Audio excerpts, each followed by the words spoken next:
she's a psychologist. What must have been going through this boy's mind that he was in such a rage, so much anger, that he ended up killing his schoolmate? So multiple factor can be responsible for this particular child's behavior. We can't ignore the developmental factors. Maybe during the developmental age, what sort of behavior he has observed. Sometimes some traits you got it. Even the anger also is one of the traits. Sometimes you got through biological traits. How the child has grown up in an environment, even the house. Second, you can take the school environment. That also plays during the development years.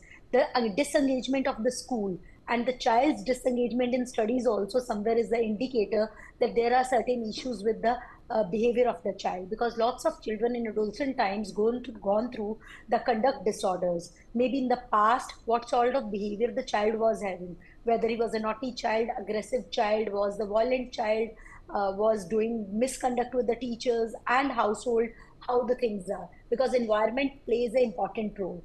Another thing is the psychological factor, unresolved trauma. As I said, it may be because the child's first relationship with the caregiver and the second with the teachers. So you can't ignore the role of the mental health. It may be oppositional defiance.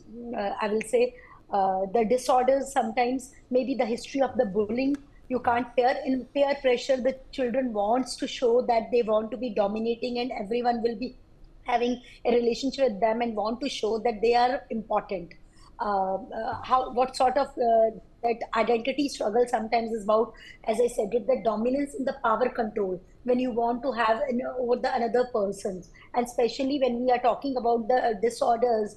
In a particular thing is that sometimes children wants that the other person, or that they have a history of academic struggles also, that is also playing an important role.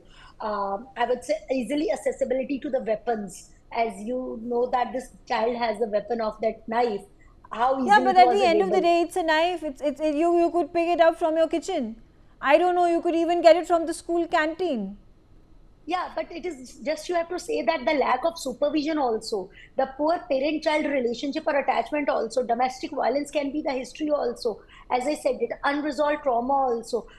How this child was, as they had an argument. So in that argument, want to prove your point, you want to take the control, the impulsivity and poor regulation, the poor emotional regulation part. Right. We are teaching not these days how do you have to self manage yourself, and especially you have to understand the adolescent brain is not that developed. The prefrontal cortex, which is responsible for certain behavior where there is a lack of impulsivity control, is there with the children in the adolescent age. So that is not properly developed. In that certain age, the proper guidance is also required. I do not know how whether the school has counseling center or not. That is also plays an important role, Yeah. because Okay. schools counseling center is there.